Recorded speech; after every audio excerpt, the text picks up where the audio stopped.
అందరికీ నమస్కారం.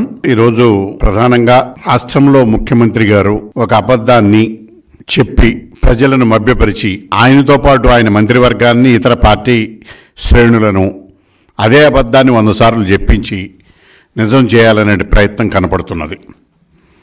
దానిలో భాగమే నిన్న ఆయన కుప్పం పర్యటనలో దాదాపు గంట సేపు మాట్లాడి ఆ గంట చంద్రబాబు నాయుడు గారిని తిట్టడానికి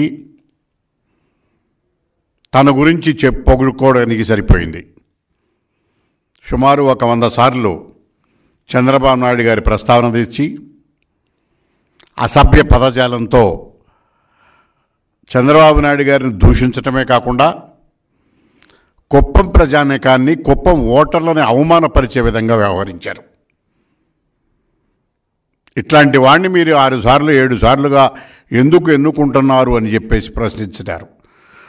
ఆ రకంగా ప్రశ్నించటంలోనే ఆయన యొక్క స్వభావం కుంచిత స్వభావానికి ప్రతీకగా కనపడుతున్నది.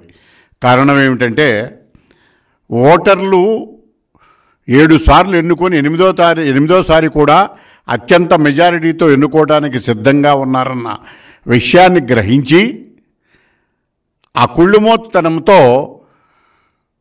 వ్యక్తిగత విమర్శలు చేయటం, ప్రాతిపదిక లేకుండా ఆరోపణలు చేయటం ముఖ్యమంత్రికి ఆనవాయితీ అయిపోయింది. అందుకు గాను చంద్రబాబు నాయుడు గారిని 100 సార్లు ప్రస్తావించి ఆయన తిట్టడం జరిగింది.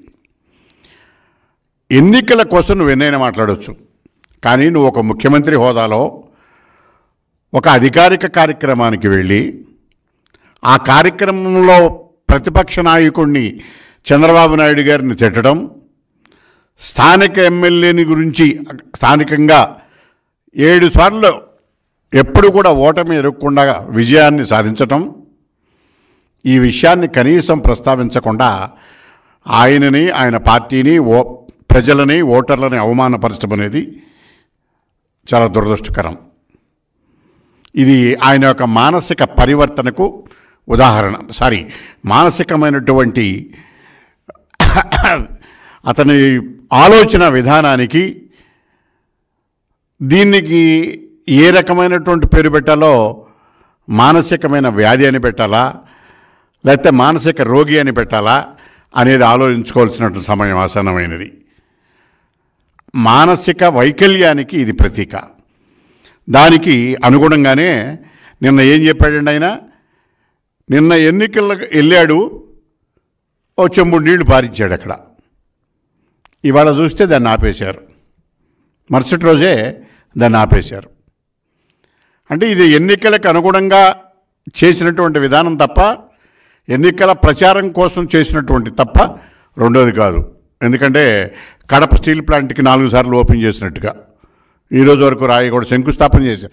ఓపెన్ చేయడం కాదు, శంకుస్థాపన చేశారు. ఈరోజు వరకు ప్రోగ్రెస్ లేదు. నేనే కడతానన్నాడు. అలాగే ఆయన చెప్పినటువంటి విషయాలు ఏంటంటే, మొత్తం కుప్పంలో అనేక అభివృద్ధి కార్యక్రమాలు చేపడుతున్నాను, అలాగే రిజర్వాయర్లు కడతాను అని చెప్పాడు. ఆయన వచ్చి అధికారంలోకి ఎన్నేళ్ళు అయిందండి? ఈ 5 సంవత్సరాల్లో రిజర్వాయర్లు కడతానన్నటువంటి వాడు ఇంతవరకు రిజర్వాయర్ ఒక్కటి కూడా ఎందుకు కట్టలేదు? కుప్పంలో ఈ 7 సార్లు ఎమ్మెల్యేగా గెలిచినటువంటి చంద్రబాబు నాయుడు గారు కుప్పం యూనివర్సిటీని తీసుకురావటం, వ్యవసాయ క్షేత్రాలను నిర్మించటం, ఒక మోడల్ నియోజకవర్గంగా కుప్పాన్ని తీర్చిదిద్ది విదేశస్తులు కూడా డెవలప్మెంట్కి అది ఒక మోడల్ కాన్స్టిట్యున్సీ అని చెప్పేసి దాన్ని విజిట్ చేసి కుప్పం నియోజకవర్గాన్ని గురించి 1989 నుంచి ఈరోజు వరకు అనేక రకాలుగా ఆర్టికల్స్ వచ్చాయి. ఈయన వచ్చిన తర్వాత చేసింది ఏమిటి అనేది కనుక మనం చూసినట్లయితే, మొన్న పంచాయతీ ఎన్నికల్లో చూసాం. దొంగ ఓటర్లను పూర్తిగా పెట్టి పంచాయతీ ఎన్నికల్లో నామినేషన్లు వేయటానికి కూడా ప్రతిపక్ష పార్టీల్ని అలౌ చేయకుండా వైఎస్ఆర్సీపీ పార్టీ నాయకులు మాత్రమే, వాళ్ళ కార్యకర్తలు మాత్రమే ఎన్నికల్లో పాల్గొనేలాగా చేసి ఎన్నికల్లో దౌర్జన్యపూరితంగా శాంతి భద్రతలు లేకుండా ఎన్నికల వ్యవస్థని పనిచేయనివ్వకుండా రాజ్యాంగ వ్యవస్థను నిర్వీర్యం చేసి కుప్పంలో వాళ్ళు ఎన్నికల్లో గెలుపొందినట్టుగా వాళ్ళకు వాళ్లే ప్రకటించుకోవటం అనేటువంటిది జరిగింది. దీనివల్ల ఏమైంది? అనేక కార్యకర్తల మీద దాడులు చేశారు. అన్నా క్యాంటీన్లు పెడితే దాన్ని ధ్వంసం చేశారు.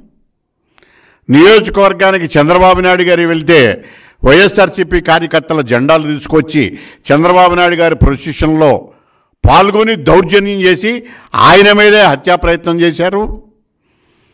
అయినా కూడా ఈరోజు వరకు వైఎస్ఆర్సీపీ కార్యకర్తల మీద కేసులు నమోదు చేయటం కానీ జైళ్ళలో పెట్టడం కానీ ఏమీ జరగల.